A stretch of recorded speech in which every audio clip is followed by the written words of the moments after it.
Donald Trump a cassé les us et coutumes de la politique américaine et fait mentir ceux qui prédisaient qu'il rentrerait dans le moule.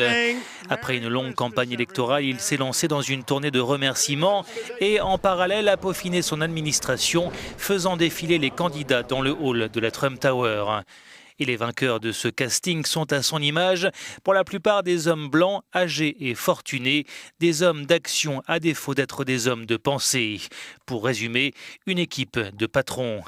Le patron des patrons, c'est lui, Rex Tillerson, 64 ans, ancien PDG d'ExxonMobil, l'une des plus grandes compagnies pétrolières au monde. Il est entré dans le groupe en 1975 et il détient plus de 200 millions de dollars en actions.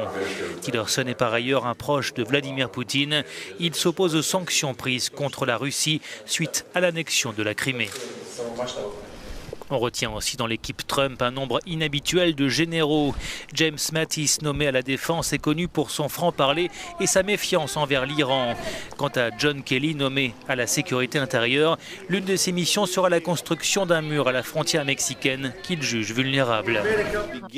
L'ex-officier Mike Pompeo, membre du mouvement ultra-conservateur Tea Party, prend la tête de la CIA, alors que le général à la retraite Michael Flynn occupera le poste de conseiller à la sécurité nationale.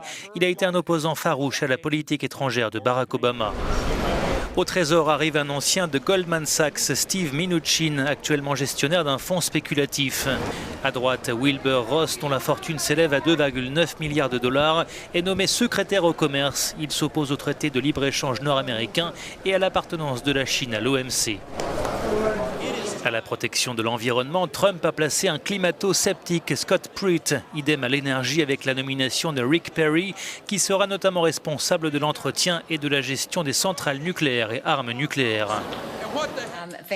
Enfin, elle est l'une des rares femmes du cabinet Trump. Nikki Haley sera ambassadrice auprès des Nations Unies. Gouverneure de Caroline du Sud depuis 2011, elle n'a aucune expérience en politique étrangère. Thank you again very much. God bless.